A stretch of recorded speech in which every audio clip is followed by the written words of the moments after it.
Right, I'm on Fairbank Road, Longley. I think I'm on Longley here.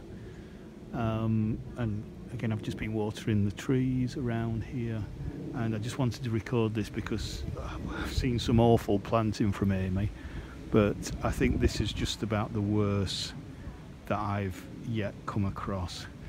And here's a ginkgo, and we have the usual, stakes that aren't doing anything, that are maybe in that ground about 6 inches, if that. But when you look at that,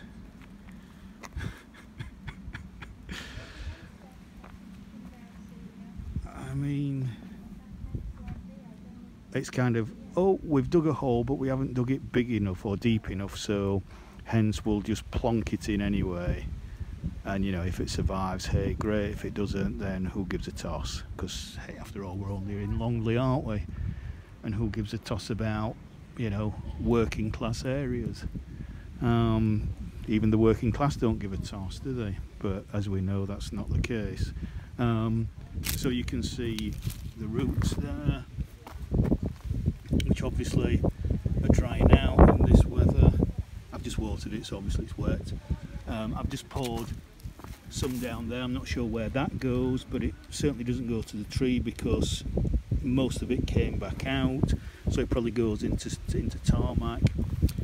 The tarmac that they put down here is already cracking up. You've got weeds, and not only that, but they've actually put it, so obviously, I mean, it's a ginkgo, so it tends to stay quite narrow, but it will eventually, as it gets older, begin to spread. And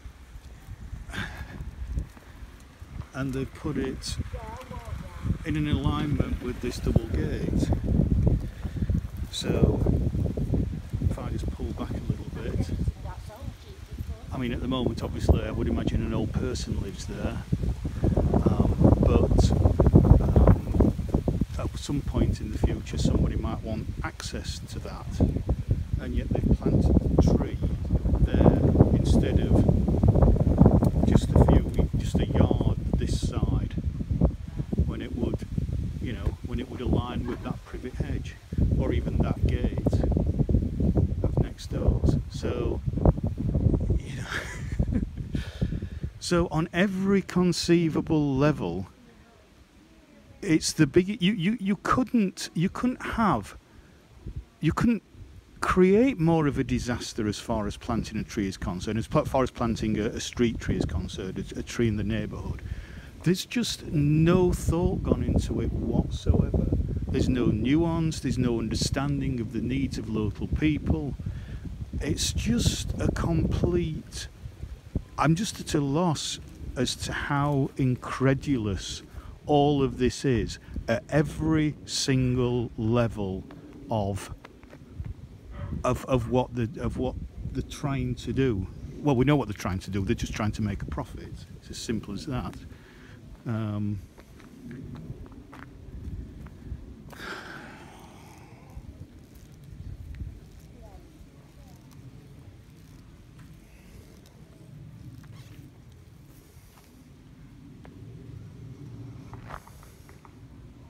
I'm at a loss because I'm at a loss, and I'm pissed and angry because our city is slowly becoming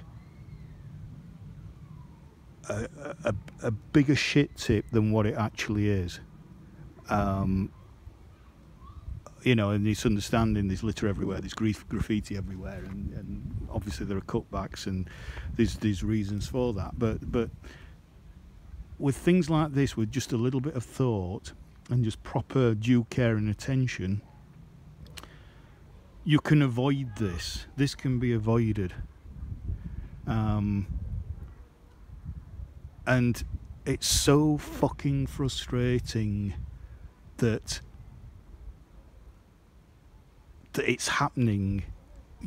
Every single example there's something negative about it that's completely unnecessary. Completely unnecessary. And that's the frustrating thing. It's not like moving that from there to there, literally a metre, is going to cost any more. I mean, there's maybe a little bit of concrete that would need to be taken out there. And maybe you know, it might be a little bit harder to dig, maybe the soil's a bit harder there, or you might have to bring in a little bit of fresh soil or whatever. You know, the cost to do that would be absolutely minimal, and the tree would stand a much better chance of surviving. And the fact that nobody is picking up on this and nobody's prepared to do that is just, it makes me not want to be a part of this fucking city anymore, because I don't want to be a part of this kind of shoddy, slack, cack-handed way of doing things, all in the name of profit. It really, really, sorry about my language, but it really, really fucks me off big time. Get this fucking sorted out, Sheffield City Council and Amey. Sort the fucking thing out and do the job fucking properly. Sorry about my language again. Gotta go because I'm just getting really wound up now. Okay, bye for now. Bye for now.